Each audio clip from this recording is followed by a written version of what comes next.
आरती करेंगे सीधा ध्वज।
बड़े ही सुंदर शब्दों में की गई। प्रभावित हुए हमारे विनोद प्रभाकर जी, आपकी ओर से 21 प्रसून रावण जी के चरणों में प्रदत्त है। बहुत बहुत साधुवाद है, धन्यवाद। आज अंधेरे के अवगुंठित अर्घ आवरण का अंत कर आकाश आंगन की अनुपम अपूर्व आभा अनुरंजित अरुण अरुणिमा अपनी ओर आकर्षित कर महान मनमोहक मणिमुक्ताओं से मणिमंडित मनहर मालाओं द्वारा महादेव के मंदिर में प्रातः काल की पवित्र बेला में परिमल प्रेम झकोरों से परिपालवित हो संस्कृति का प्रत्येक प्राणी प्रसूनों से परिपूरित पुष्पित पुष्प पुष्पांजलि द्वारा प्रेममय होकर पुरारी की प्रार्थना करने में प्रसन्न था। परंतु दूसरी ओर ये प्रकृति कल्लोलनी के साथ किल्लोल क्रिया करती हुई शरीर की समस्त शयनेन्द्रियां शयन कक्ष में सानुपातिक स्वर्णिम सुख का संसर्ग स्थापित कर शनहि शीतल शांत सरोवर में सुशोभित स्वर्ण सदृश शतदल के साथ शयन कर समीरण के साथ अटखेलियां करती हुई शिवापति शंकर की सजीली बाकी झांकी का दिग्दर्शन करा रही थी। परंतु देखता क्या हूं, मेरे शयनालय का प्रत्येक वातावरण जो कि अपनी विशालता में ये गगन चुंबित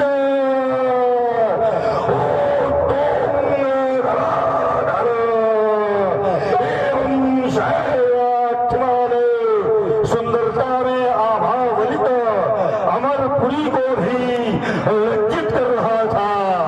परंतु उसमें निराशा से परिपूरित रजत प्रकाश के टिमटिमाते हुए दीपकों की दैन्यावली ने मुझे अचंभित क्यों कर दिया है शिवाकांत, जबकि दशानन तुम्हारी ही बाकी झांकी का दिग्दर्शन करता हुआ स्वप्नलोक से सनी हुई सुरम्य निद्रा में निमग्न था। सहसा चित्त चौक था, ये चौक था चित्त चकित हो लगा। ये हो धैर्यधारी, ये हो धैर्यधारी, शीघ्र धैर्य धरवाओ तो भ्रांत और शांत।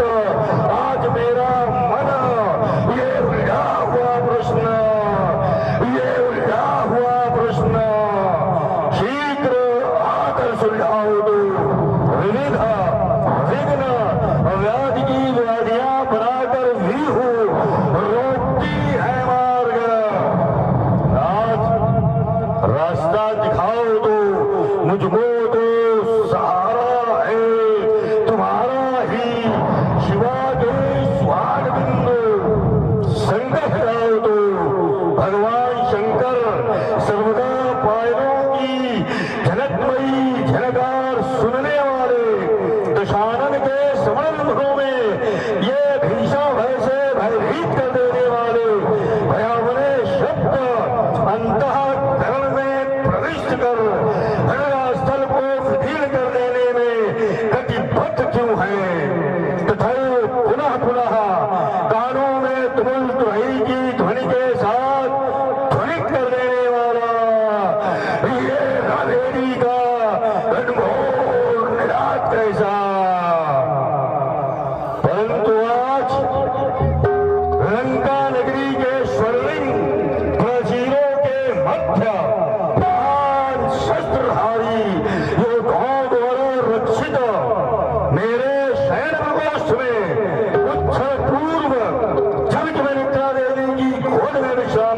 हुआ अनुपम सौंदर्य का अवलोकन कर रहा था।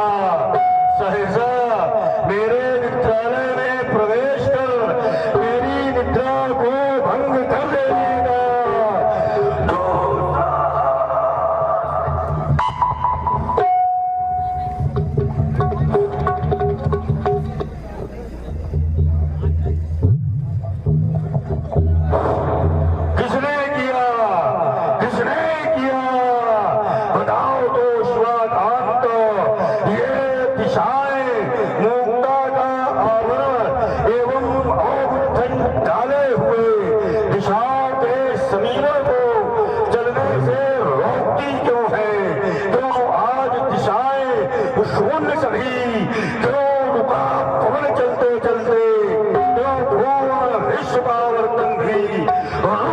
चलते चलते इस गुप्त रहस्य का मूल कारण क्या है, मुझे क्षणिक समाधिस्थ होकर के क्या करना चाहिए, क्या कहना है।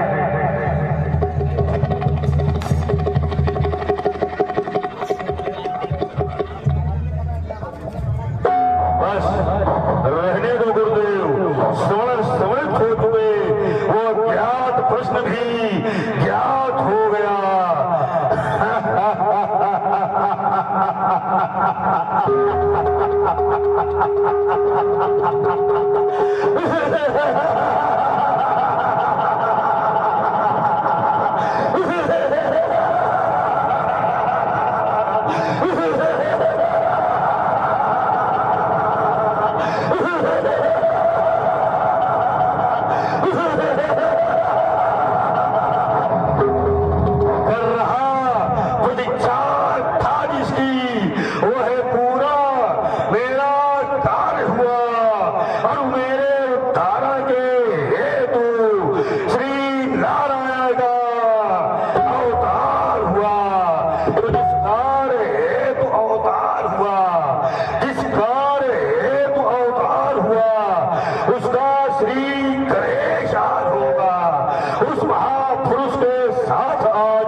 मिथिला के प्रस्थान करना चाहिए। एक बार प्रयोग के साथ जय घोष करें, बोलिए जगत गुरु श्री शंकर भगवान की जय। भोलेनाथ।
तस्मै श्री गुरुवे नमः।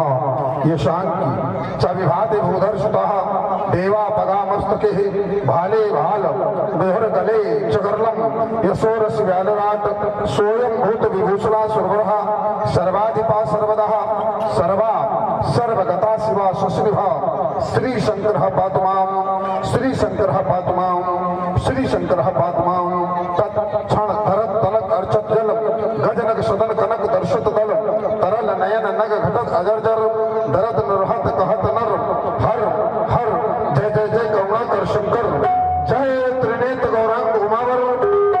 नीलकंठ मृत्युंजय शशिधर पिनाकधर डमरोधर क्रोधनाथ भगवान महेश्वर सुख कर दुखहर सर्व गुणाकर सर्व मंगलमय पावनमय ये फैल फैल निपटात गाज पर आंगणित विषधर मदन धान कारी योगेश्वर जय जय जय करुणाकर शंकर। एक और ये प्रकट का वातावरण दिशाओं में अपनी छटा को ये विस्तृत किए हुए मानव जीवन की कर्म कला को आकर्षित कर रहा था। दूसरी ओर ये अंतरात्मा की गुप्त झंकार एकाग्रचित हो अखंड योगाभ्यासी अपर्णापद भगवान भोलेनाथ की आराधना में लीन था। सहसा मेरे स्मरणों पर ये किसी कठोर धन ने इस हृदय की एकाग्रता को विखंडित कर इस मन की चंचलता को विश्वव्यापी अथाह सागर में डुबो दिया। आज ये मेरे जीवन का और भाव सिंध को खोला जाता ये मेरे नैनों की भीषण क्रोधारण से ये और उपमणि में चंद चंचल सा बन जाता। आज भजा के वो शिथिल हो रही ये बैरी दल के घबराता ये सोनकपुर का युवराज आज ये धैर्य में है पाता ये भोले तुम समान उपकारी कौन विश्व में है दाता ये मेरे मन मानस में रच लो हे मेरे भाग्य विधाता विश्व के मंगलकारी देव। आज इस बाण के जीवन में ये आशामयी परिवर्तन कैसा ये सोनितपुर की प्रखर तालिकाओं पर बैठा हुआ बाण आज आपकी आराधना में लीन था। सहसा मेरे स्मरणों पर ये कौन कह रहा बलिपुत्र सावधान बलिपुत्र सावधान बलिपुत्र सावधान। आज तक पृथ्वी पर कोई भी वीर तो अवशेष नहीं रहा या यूं कह दूं आज तक मैंने इस पृथ्वी पर कोई भी वीर तो अवशेष नहीं रखा तो इस बाण को सावधान करने की क्षमता अथवा सामर्थ्य कर सके फिर कौन। देखो ना एक और वीरता से परिपूर्ण ये इन अस्त्र शस्त्रों की झंकार ये दूसरी ओर ऋषि मुनियों का करुण कंदन ये तीसरी ओर दानवता का सफल अट्टहास नहीं रही ये चौथी ओर मानवता का करुणोदन। क्या कारण है गुरुदेव ये आज सिंधुओं के तट पर बैठा हूं मैं शांत अपेक्षित देख रहा हूं ये सुक्रांति ये सिंध वहियों का अवकुशित न जाने किसके वैभव से ये गीत हो रहे इस भूपर निर्मित क्या दैत्य वंश के बल पौरुष से ये विश्व रह गया अभी ये परिचित ये विश्व रह गया अभी ये परिचित ये विश्व रह गया अभी ये परिचित नहीं ही तो ये दिग दिगंत सब कांप उठे ये दिग दिगंत सब कांप उठे। क्या आदित्यों ने संग्राम रख दिया या फिर ये दैत्य पक्ष हो संभल गया इन आदित्यों को ललकार दिया अथवा खड़यंती ऋषिमुनियों ने है कोई नया ये खड़यंत्र रच दिया बदला देना ये बोले भैंस की बसा पर है किसी वीर ने जन्म ले लिया। क्या कारण है गुरुदेव देखो ना कैसा ये हरित प्रभात हुआ ये अंबर में है घनघोर गदा ये फैला कर पंख थिरकते सब ये फैला कर पंख थिरकते सब ये मन हरती लगी घनघोर था ये पल रही कुंवर चीनी चीनी ये पल रही कुंवर चीनी चीनी ये पत्नी की अर्पण वाली पर वो पीका पतिया बोलो था ये तड़की है डाली डाली पर ये बारिश के उर में चमक धमक ये बारिश के उर में चमक धमक ये कल बिजली जो उतर रही है ये भीषण रणसंगर करने को कल देव पूजा को फर्क रही है बदला दो ना ये चम चम चम के चपलासी ये चम चम चम के चपलासी ये चम चम चम के तलवार किधर इस भूखों के अंत मचाने को रहा कौन जंगार किधर तुम्हें अंत से हो व्याकुल और नागिन से फुंकार रही है ये भीषण रणसंगर करने को कल देव पूजा को फर्क रही है बदला दो ना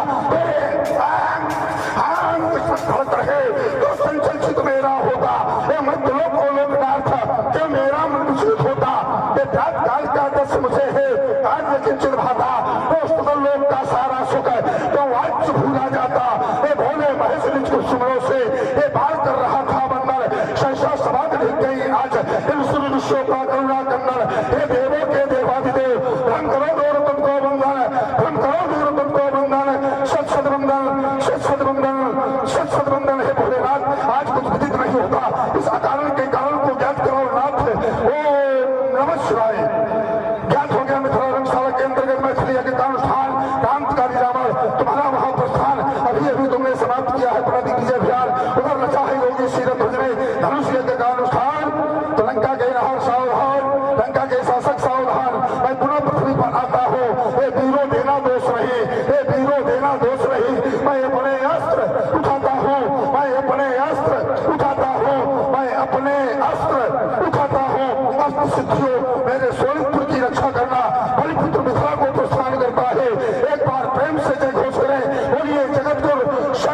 भगवान की।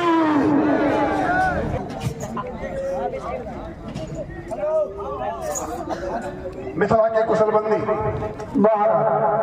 जाओ धर्मात्मा विदेह जो कि विश्व इतिहास में अद्भुत व्यक्तित्व, आर्य अध्यात्म के क्षेत्र में ज्वाजरमान प्रभाकर, मानव कल्याण के क्षेत्र में अद्वितीय कर्मठ चरित्र, शक्ति के उपासकों में अग्रिम पंथ के अधिकारी, ब्रह्म ज्ञान के उपासकों में अत्यंत वंदनीय बहुमुखी प्रतिभा, ओजस्वी वक्ता, तेजस्वी महान, तपस्वी साधक, मनस्वी ज्ञानोकर्षक आदि सार्थक विभूतियों से विभूषित हैं, उन्हें सूचित करो। रंग अवन के अंतर्गत युवराज बाण का आगमन हुआ है, मेरे आगमन की सूचना अपने महाराज तक पहुंचा। जैसे आज्ञा महाराज। कला के विशारद, विद्वता में विशेष और बुद्धि के विमल हिमांश सोम स्वच्छ सुधा बरसाने वाले पूर्ण पावन एवं पुनीतता के अतिथि बल्स युवराज बाण का आगमन हुआ है। आपसे मिलने की जिज्ञासा व्यक्त की हमारा। श्रोणित पुण्यवासी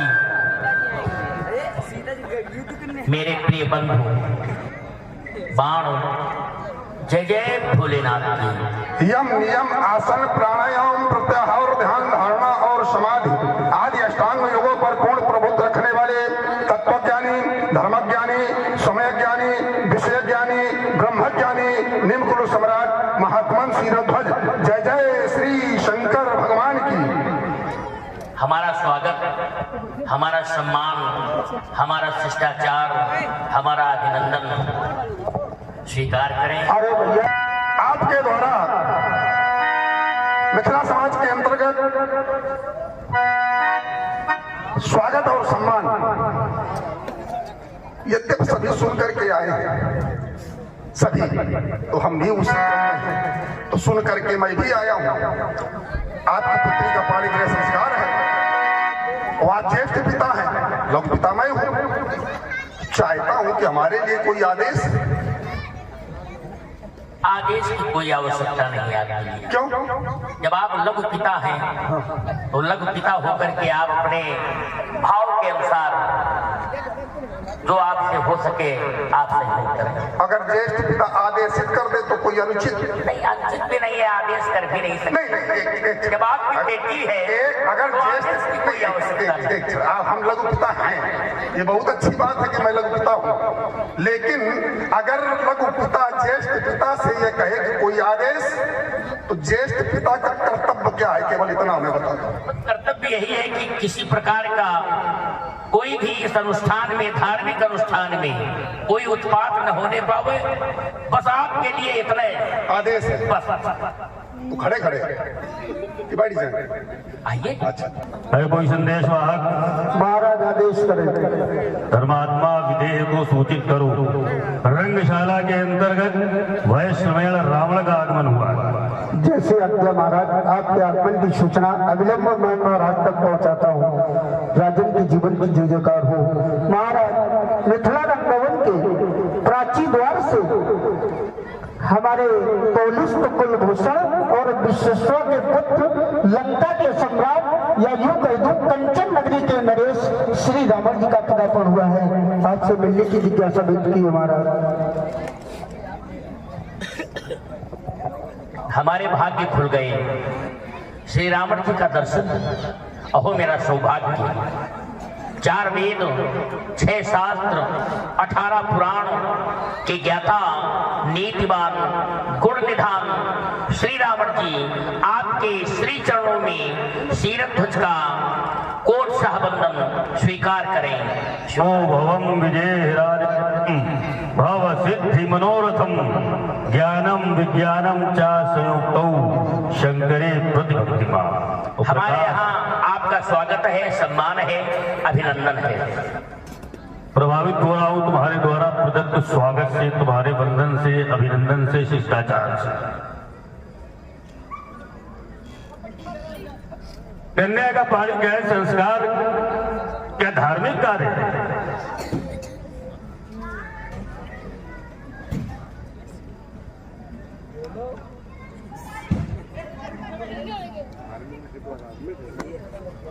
कन्या का संस्कार करना क्या ये धार्मिक कार्य है? ना, ये एक सामाजिक कार्य है, सामाजिक उत्तरदायित्व है, पिता का कर्तव्य है। कोई भी संतान जब कोई बहुत अद्भुत कार्य करती है या बहुत अच्छा कार्य करती है,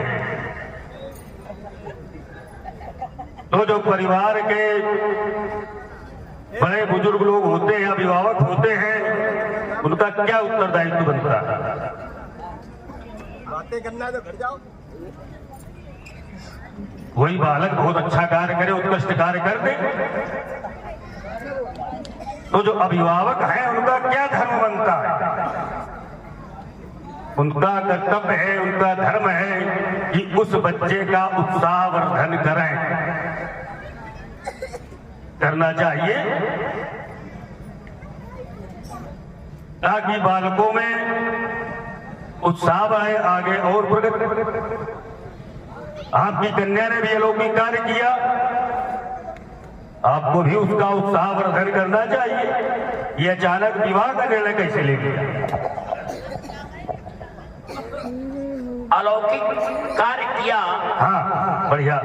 तो उसके लिए उत्साह और पुरस्कार एक ही है कि मैं पारलौकिक की खोज में हूँ। हम चाहते हैं वो उसको समझ। नहीं, ये तो आप उसकी खोज में हो, तो अपनी खोज कन्या के ऊपर का इलाज रहे। आप तो योगी हैं, सामर्थ्यवान योगी हैं, आपके अंदर वो सामर्थ्य है कि आप जो खोज करना चाहो वहां तक पहुंच सकते हो। कन्या ने अलौकिक कार्य किया तो उसे पुरस्कृत करते अच्छी बात है, उत्साहवर्धन करते ये भी अच्छी बात है, लेकिन अचानक ये जो विवाह का निर्णय ले लिया, ये बात हमारे समझ में नहीं आ रही। जाओ देखो और कोई मिलेगा उससे पूछेंगे, तुम जाओ। ये भी जो निर्णय लिया है ये भगवान शंकर की ही देन है, उनकी प्रेरणा से ही निर्णय लिया है। ये प्रेरणा उन्हीं की है। क्या प्रेरणा है? उन्होंने ही हमें आदेशित किया है। क्या? भगवान शंकर की आराधना में मैं लीन हो गया। हाँ। भगवान शंकर प्रकट हुए तो भगवान शंकर ने कहा, धनुर्मदीयम तौ गेहे पूजितम तौ पूर्वजै तस्य प्रतिज्ञा त्वया कार्या भंगाय तोलनाय च तोल इत्वा चयो भंगम काले धमसोमम तस्मै देया त्वया कन्या हेव मुक्त्वा गतो हरा। ऐसा कर देना, ये कहा था, ये थोड़ी कहा था कि आजे कर देना इसे। जब कन्या उस योग हो जाए तब कर देना। कन्या केवल 6 वर्ष की, और तुमने देखा कि कन्या ने धनुष उठाया, तत्काल निर्णय ले लिया कि हमको इसका विवाह करना। ये क्या कन्या के जीवन के साथ में न्याय होगा? आपकी विचारधारा नहीं, ईमानदारी से निर्णय लो, इसमें कोई हमारी विचारधारा या आपकी विचारधारा नहीं। ईमानदारी से सोचो कि 6 वर्ष की कन्या है और उसने बहुत बढ़िया कार्य कर दिया है, तो क्या उसका पानी ग्रहण संस्कार करना, उसका विवाह करना, ये उस कन्या के जीवन के साथ में न्याय होगा? हमारी पुत्री ने जो कार्य किया है, हमारी पुत्री वीर शुल्का है, वीरता का कार्य किया है, और वीरता का कार्य करने के लिए हमें उस वीर की ही खोज है, वीर की ही खोज है। और जो अलौकिक कार्य किया है, इस अलौकिक कार्य के लिए मैंने पारलौकिक खोज के लिए ऐसा मैंने ठाना है, प्रण किया है, और प्रण के द्वारा ही उस वीरता का प्रतीक जो है वो जाना जाएगा, पहचाना जाएगा, माना जाएगा। कन्या ने अलौकिक कार्य किया, तो तुमने खोज किसकी की? पारलौकिक की। कन्या क्या है? लौकिक। कन्या लौकिक है, तो लौकिक के लिए क्या पारलौकिक आ सकता है? जो लौकिक कन्या होगी उसके लिए क्या पारलौकिक उपयुक्त रहेगा? जब कन्या लौकिक तो वर भी लौकिक होना चाहिए। या तो ये कहो कि कन्या अलौकिक है, तब तो हम इसे स्वीकार कर लें। अलौकिक मैंने कहा था, नहीं, कार्य अलौकिक बताया था आपने। कार्य अलौकिक है लेकिन कन्या काल लौकिक है, देखो, लेकिन कन्या अलौकिक, आराम से जल्दी आओ, नहीं बढ़िया। कन्या अलौकिक है कन्या अलौकिक है, और उसके लिए पारलौकिक की खोज ये पहले। चलो हम ये भी तुम्हारी बात मान लेंगे, तुम जो कहो वही मानेंगे, क्योंकि तुम्हारी कन्या है, जैसा बताओगे वैसे हम जानेंगे। कन्या अलौकिक, खोज पारलौकिक की, तो फिर ये देश देश के भूपति राणा क्यों? तुमने साधारण राजाओं को बुलाया है कि सोई पुरारी को दंड कठोरा, राज समाज आज यही तोरा, फिर ये क्यों? यही तो, फिर तो पारलौकिक की सीधे खोज करो। यही तो कठिन है। क्या यही कठिन है? उसको थोड़ा सरल करो तो हम भी समझें, ये लोग भी समझें। जो मैंने प्रण किया है कि इस धनुष को 2 खंडों में परिवर्तित कर दे, और ये द्वीप द्वीप केंद्रपाल यहाँ पर एकत्रित हुए, और यहाँ पर 12 मास से अधिवेशन चल रहा है, लेकिन अभी तक कोई वीर, ये देश देश के आए हैं लेकिन अभी तक कोई सफलता नहीं प्राप्त कर पाए। नहीं, इसमें कठिन क्या है वो बताओ, कठिन क्या है? कठिन यही ये है। तो सरल है कि चलो लोग आए, आपने बुलाया, सब आ गए। किसी ने प्रयास किया होगा, किसी ने नहीं किया होगा, कुछ का हृदय से हार मान लिए हो, ऐसे भी बैठे जिन्होंने हृदय से हार स्वीकार कर ली हो। और जो ये कार्य करेगा वो पारलौकिक ही होगा, वही ये कार्य करेगा। जब इसको जानते हो कि पारलौकिक करेगा, तो फिर लौकिक लोगों को बुलाने की आवश्यकता क्यों? प्रश्न चिन्ह तो यही खड़ा हो रहा। जब इस बात को जानते हो कि अमुक व्यक्ति से हमारा कार्य होना है, तो फिर सीधे सीधे उसी को बुलाओ। यह तो जानते ना हो तो कोई बात नहीं, न जानते हो तब तो ठीक है भाई, हमें छाटना है, खोज करनी है। और जब हम ये जान गए हैं कि हमको आपसे लड़ाई करना है, तो हम सीधे सीधे आपके पास न जाए। चलो हम आपको अपने बंधु से मिला रहे हैं। हम तो पहले कह रहे थे मिला रहे बंधु से जिस समय मेरी दृष्टि श्री रावण जी के ऊपर गई, मैं विचार करने लगा, मिथिला समाज के अंतर्गत आज एक वीर शिरोमणि का शुभागमन हो गया, जिनके विषय में कहा गया है रावण नाम वीर वर बंडा। ऐसे श्रेष्ठ वीर का शुभागमन मिथिला के अंतर्गत हुआ।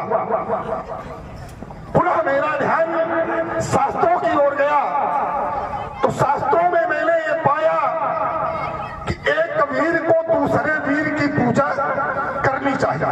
वीर वीरेण पूजते, एक वीर को दूसरे वीर की पूजा करनी चाहिए। लेकिन जिस समय ध्यान हमारी अपनी ओर गया, तो शास्त्रों में मैंने पाया कि रावण बाण महाभद्र भारी समकोट। तब मेरा ध्यान उस बिंदु पर गया कि वीर वीरेण पूजते, एक वीर को दूसरे वीर की पूजा करनी चाहिए। इस आश्रय को लेते हुए, इस उद्देश्य को लेते हुए, इस धारणा को लेते हुए रक्ष संस्कृत के अधिष्ठाता राक्षसेन पुलस्त कुल के कुलदीपक, माँ के किसी की गोद के प्रसून, लंका के सम्राट, या यूं कहूं लंका के भगवान इस मिथिला की पावन भूमि पर, इस मिथिला की धर्ममयी भूमि पर, इस मिथिला की ज्ञानमयी भूमि पर, इस मिथिला की अध्यात्ममयी भूमि पर आपका कोटि कोटि स्वागत है, कोटि कोटि वंदन है, कोटि कोटि श्री चरणों में अभिनंदन है। स्वागत करने के लिए धन्यवाद, साधुवाद, प्रणाम करने के लिए आशीर्वाद। प्रणाम करने वाले को अगर ये कह दिया जाए कि आशीर्वाद, तो उसे ये मान लेना चाहिए कि हमको सब कुछ मिल गया। केवल इतने अगर कह दो कि आशीर्वाद, क्यों? क्योंकि आशीर्वाद में 4 अक्षर जोड़े गए हैं। पहला अक्षर है आ, तो आ का मतलब है कि आनंद कालाय बहुराग लक्ष्मी।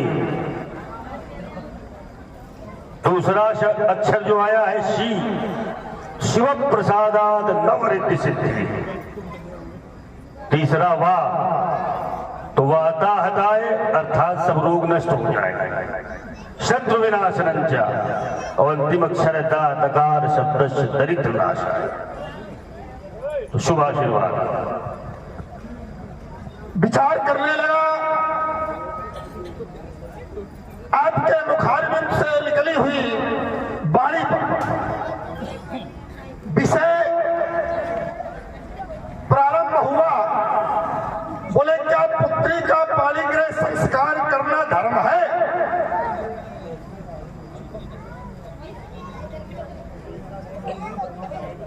जहां तक हमारा विचार है, जहां तक हमारी धारणा है, पुत्री का पाणिग्रह संस्कार करना धर्म ही है। जैसे दान देना धर्म है, वैसे ही पुत्री का पाणिग्रह संस्कार करना भी धर्म है। चलिए दूसरी वार्ता पर विचार करता हूं। आपने कहा क्या ये न्यायोचित है? खतवर्षी कन्या है और खतवर्षी कन्या का पाणिग्रह संस्कार हो रहा है, क्या यह न्याय है? यह धर्म है? बिल्कुल धर्म है। आपकी दृष्टि में वो खतवर्षी है, लेकिन जन्म कहां से है इस पर विचार कर ले। जन्म है पृथ्वी से, धरा से, और जिसका जन्म पृथ्वी से होता है वो अलौकिक होता है। अलौकिक वो देवी कोटि में होता है, और जो देवी कोटि में होता है तो यहां अकाल कितने दिन पड़ा? 12 वर्ष। 12 और 6 वर्ष की कन्या, 12 6 धर्म है, अनुचित नहीं। तीसरी वार्ता आपकी आई। कहा जा रहा है कि कन्या का विवाह करना धर्म है। बात ये नहीं थी, विषय बदल दिया, थोड़ा विषय अंतर हो गया है। विषय ये था कि क्या कन्या का विवाह धार्मिक कार्य है? क्योंकि राजा के द्वारा कहा जा रहा धार्मिक कार्य है, तो विषय यह था कन्या का विवाह धर्म है, ये तो सब जानते हैं, हर पिता का ही धर्म है। लेकिन जो विवाह किया जाता है क्या ये धार्मिक कार्यों के अंतर्गत आता है? विषय यह था। चलो कोई बात नहीं, थोड़ा बहुत अंतर हो गया, होने दे। दूसरी बात तुम्हारे द्वारा जो एक रखी गई, जो कन्या की अवस्था बताई गई, आयु हम न कहेंगे, अवस्था कहेंगे, 18 वर्ष, और उसे प्रमाणित किया गया। बोले अकाल कितने वर्ष का पड़ा? 12 वर्ष का। तो जब अकाल पड़ा था तब ये कोई जानता था? राजा जनक जानते थे कि हमारे यहाँ कन्या है? यह तब कन्या का प्रादुर्भाव हो चुका था, तब तो कन्या का कहीं अतः पता नहीं था। जब 12 वर्ष का अकाल पड़ा, राजा जनक को महर्षि नारद ने ये बताया कि सोने के हल से तुम भूमि का शोधन करो। भूमि शोधन का कार्य बताया गया। राजा जनक ने नारद की आज्ञा पा करके भूमि शोधन किया, और जब भूमि शोधन किया तब उसमें एक घट प्राप्त हुआ, जिस घट से सीता प्राप्त हुई। तो हम उसे 12 वर्ष पहले से कैसे जोड़ लें? वो कौन सी विधा है जिससे वो 12 वर्ष उसमें जोड़े जा सकते हैं? दूसरी बात, कन्या का जन्म घरे से कह रहे हो, जिसका जन्म भूमि से होता है वो अलौकिक होता है, देवकोटि में होता है। एक और भी ऐसे व्यक्तित्व का जन्म घरे से हुआ है, तो क्या उनको भी अलौकिक मान लें, जिन्हें कुंभज कहा गया? तो अगर सीता अलौकिक है, जमीन से उत्पन्न हुई, घड़े से उत्पन्न हुई, तो कुंभज भी घड़े से उत्पन्न हुए, तो उनको भी अलौकिक मानना चाहिए। बस बड़े सुंदर विचार है आपके, लेकिन वहां का और यहाँ का जो दर्श है वो बिल्कुल विपरीत। जहां से आप प्रमाणित कर रहे हैं कि कुंभज का जन्म भी घड़े से धरती से एक बॉक्स निकला, बक्सा, उससे जन्म हुआ कहीं कहीं, ऐसा प्रमाण है। लेकिन आप बहुत अच्छा, हाँ यही ले बक्सा निकला, जो मजा नहीं आ रहा है इसे। एक बक्सा निकला तुम्हारे अनुसार, बक्से से जन्म कुंभज का किसको बता रहे हैं? सीता को बता, अच्छा सीता, कहीं कहीं पर। चलो कहीं वाला मान ले कि सब जगह वाला मान ले? सब जगह तो घड़े से ही बताया गया। चलो घड़े से कराया, लेकिन घड़ा निकला कहां से? भूमि से। और अच्छा सुंदर चिंतन है, इसीलिए तो घड़ा निकला कहां से? पृथ्वी से। क्या कुंभज का घड़ा पृथ्वी से निकला? अगर निकला हो तो साधुवाद है आपके लिए, हम चाहते हैं। अगर वहां भी शोधन का कार्य किया गया हो तो निकलता। अच्छा जैसे वहां कोई शोधन तो हुआ नहीं, यहाँ किया गया शोधन, लेकिन जन्म की विधा जो है वो एक ही है। नहीं, विधा एक है, लेकिन शोधन के द्वारा। तो क्या जिस समय अगस्त का जन्म हुआ और जहां अगस्त का जन्म हुआ, क्या वहां अकाल पड़ा? अच्छा, माने जहाँ अकाल पड़ता है वही अलौकिक होता है। बस यही तो समस्या।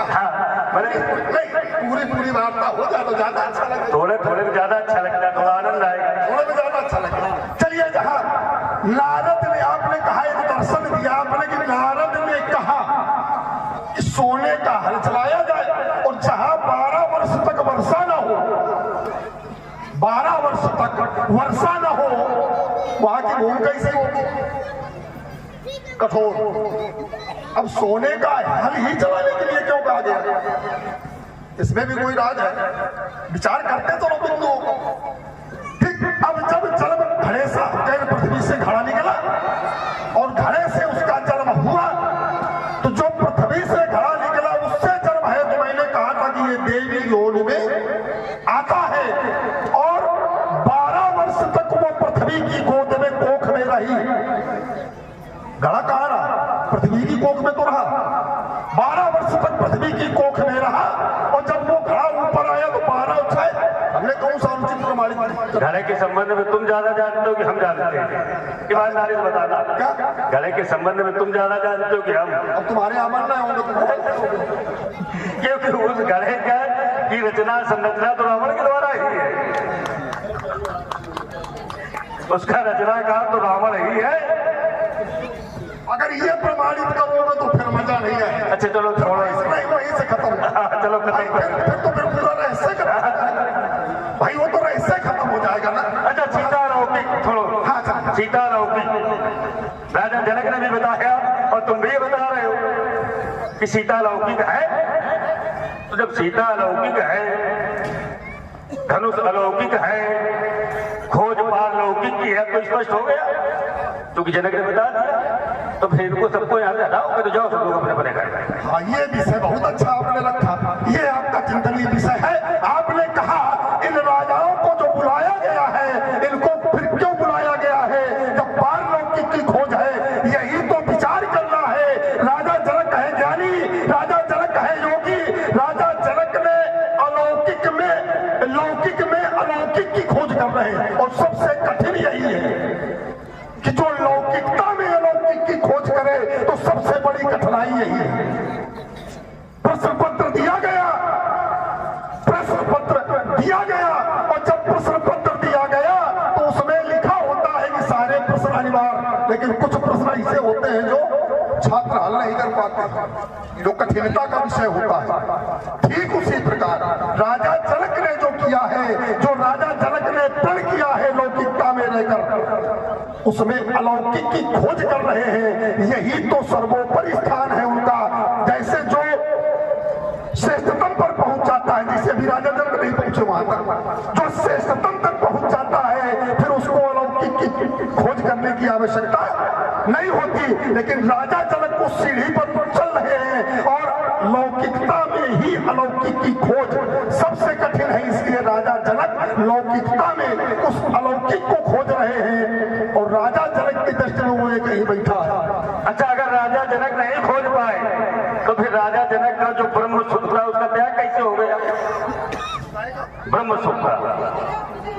इसी को देखा राजा जनक ने और देख करके इतना अनुराग उत्पन्न हो गया, अति अनुरागा, अनुराग की अति हो गई। और जब अति हो गई तो ब्रह्म सुख का परित्याग हो गया। जिसका ब्रह्म सुख छूट जाए तो क्या उससे भी कुछ बाकी रहेगा? अभी भी खोजना है उसे। ये विषय आपका बहुत अच्छा आया। आपने कहा ब्रह्म सुख का त्याग राजा जनक का हो गया, लेकिन वो जानना ये चाहते हैं कि जिस समय ब्रह्म सुख का त्याग हुआ तो पहले हुआ कि बाद में? पहले। हाँ, और पहले जब प्रण हो गया उसके बाद ब्रह्म सुख का त्याग हुआ। हाँ, इन्हीं विलोकत किसी को देखा, इन्हीं विलोकत अति अनुरागा, अनुरागा हुआ। और प्रण कहाँ है? प्रण कहाँ है? वैराग्य में। प्रण है वैराग्य में। और लेकिन जब किसी को देखा गया तब इन्हीं विलोकत अति अनुरागा, तब अनुराग हुआ। तो क्या राजा जनक प्रण छोड़ दे? अनुराग और वैराग, तो जो व्यक्ति दो नावों में पैर रखता है उसकी स्थिति क्या होती है? दो नावों में जो पैर रखेगा उसकी दशा क्या होगी? क्या कोई कुछ बता रहे हैं? तो जब राजा जनक ने वैराग में प्रण किया था तो फिर अनुराग में क्यों घुस गए? वहां क्यों चले गए? फिर अनुराग ना होना चाहिए। और जब अनुराग हो गया तो फिर वैरागी कैसे? दो में एक होना चाहिए। प्रण पहले किया था, मान रहे हैं पहले प्रण है, मान क्या रहे है ये है, प्रण पहले किया गया। लेकिन जब राजा जनक ने किसी को देखा और अनुराग उत्पन्न हो गया, ब्रह्म सुख छूट गया, तो राजा जनक को सब कुछ वही समर्पित कर देना चाहिए, प्रण को समाप्त कर देना चाहिए। वहीं से राजा की खोज पूरी हो गई, अगर खोज कर रहा है। हाँ, खोज पूर्ण हो गई। फिर शेष क्या बचा है? केवल औपचारिकता, दिखावा, आडंबर। फिर तो आडंबर बचा। लेकिन एक जगह कुछ ऐसा कहा गया है तो खुली चुनौती है रावण की कि अगर किसी मैया ने रहा जन्मा हो तो उठाना, चाहना, तोड़ना, ये तो बहुत दूर की बात है, बिल्कुल भूल जाओ इसको। केवल कोई अगर हाथ लगा करके दिखा दे तो भगवान शंकर की सौगंध है कि दोनों हाथ काट डालूंगा, ही चढ़ा दूंगा। हो कोई माई का लाल तो लगावे हाथ। खुली चुनौती है कि अब नहीं धनुष वर्षा होगा, अब नहीं धनुष खंडन होगा, अरे शंकर का होगा, अब ये रौद्र रूपा और फिर चंडी का दर्शन होगा।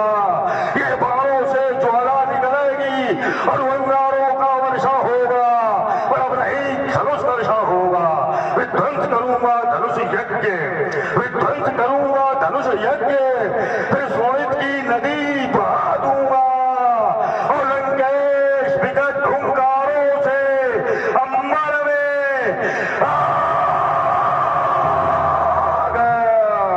लगा दूंगा। ये अजगौ काठी नहीं किसी की, अजगौ विश्व बहुती है, जिसने दैत्यों का दलन किया उसकी ऐसी ठुकरौती है कहाँ छिपा और वह नर नाहर, जिसके कर से कर्षा होगा। बोलो बार, बदलो विधान, अन्यथा बाण वर्षा होगा। अब नहीं धनुष कर्षा होगा, अब नहीं धनुष खंडन होगा। ये दुर्भाग्य है इन लोगों का। समस्या तो यही है, ये दुर्भाग्य इन लोगों का। जैसे कल हुआ था ऐसे समाज है, लेकिन अब समस्या ये है कि चलिए इतना यहाँ लिखा नहीं, वो उतने मिलेगा, वो बिल्कुल अलग कर दो। जो लिखा है वो मिलेगा नहीं मिलेगा। लेकिन हम लोग आते हैं कुछ देने के लिए, ठीक है, वहां से जय जय अच्छी बात नहीं है। चलिए आज की धारा में मैं रहा हूँ। मिथिलेश जनक के पड़ का जब ये बाढ़ करेगा मंडन, तो धनु खंडन करने वाले का ये विश्व करेगा अभिनंदन। आरती करेंगे सीधा ध्वज, ये सभा करेगी पदबंधन। यदि कहा तुम्हारा रावण जी ना होगा धन का खंडन, तो आज बाढ़ के बालों से प्राणों का कर्षण होगा।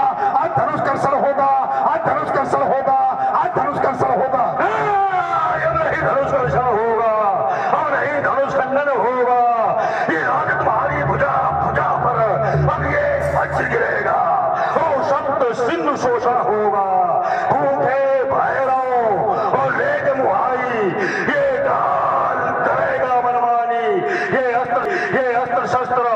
यदि इतिहास उठाए तो माटी में मिल जाए जवानी, फिर दहली उठाएंगे दसों दिशाएं, अवनी अंबर का भी उठाएंगे और सही न सके मई भार से फड़ा, लंकेश रही आप भी उठाएंगे, फिर रंग सावे अग्नि प्रेम से ऐसा भीषण रण होगा, पर अब नहीं धनुष कर्षण होगा, अब नहीं धनुष खंडन होगा। तो ये संरक्षक होगा बलिनंदन, ये अन्यायी बल प्रभावेगा तो भक्ति वक्त दिखावेगा, वो सीधा ही अंतर जावेगा, मिथिला में याद मैथिली की ये भावरे भाव करवावेगा, तपस्वी को कोई बल ब्याज जो किंचित विरोध दिखावेगा, तो कल में होगा धनुष मार के ये बाणों का वर्षण होगा, आज धनुष कर्षण होगा, आज धनुष कर्षण होगा, आज धनुष कर्षण होगा। ओ ये विश्व भरी दिशैली विश्वर चंद्रहास विष पवन करेगी और सौ सौ खंड तुम्हारे करी पाखंडों का हनन करेगी, घोर की सरा नेत्र दिगंबर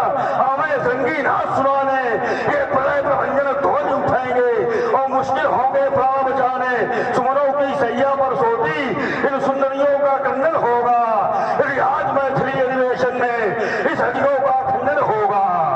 तो मिथिलेश सड़क के पर का जब ये बाहर करेगा मंडन, तो धन खंडन करने वाले का ये विश्व करेगा अभिनंदन, यही संस्कृत करते होते ये 1000 पर ज्वाला गिरेगी, आज नहीं धनुष का सर होगा, आज धनुष का सर होगा, आज धनुष का सर होगा। तो ये रक्त से रंजित ये वसुंधरा हो जाएगी आज, पर धनुष गिरीश का खंड हो पाएगा, ये बाहें मरोड़ दे दशानन भय छाती पर, अजगौ महान का मान जो मिटावेगा, कई को काल बल लंकेश दौड़ रहे राउन सिंह घनी गलाल, राउन सिंह घनी गलाल आयुध उठावेगा, बनरा भूम जाएगा, धनुकर्षित करैया वीर और जानकी बरैया पर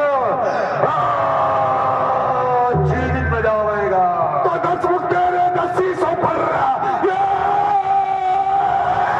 ज्वाला के अंगार गिरेंगे, ये होगी सोनी कंचन नगरी, जब काटिल का पाल करेंगे ये सोनित की संताएं निकलेगी, ये बालों की बलसारें होंगी, ये चारों ओर चमकती रहेंगे, ये इन तलवारों की धारें होंगी, ये बड़ा रत्न विक्रम पर ये वीर कर्षण होगा, आज धनुष कर्षण होगा, आज धनुष कर्षण होगा, आज धनुष कर्षण होगा। और ये जवाब उठाइए कि छप्पा आदि तुम्हारी हेतु मैं आगे बढ़ाऊंगा, समझा अकेले कठिले गलमुंडन की ये माला बनाए, आज शिव को बिठाऊंगा, तापेगी चंडी और उधर भी कराज सौते मशालों पे कलेजे काम जाएंगे और तुम भी हो जाओगे काल के कालवासुर, इस मिथिला से भागने के लाले पड़ जाएंगे। तो लोकल में अब तो संतोष का नाम तुम्हारी चलती है, ये कान पे निकल ये मेरी बलशाली सेना है, उससे टकराना ठीक नहीं,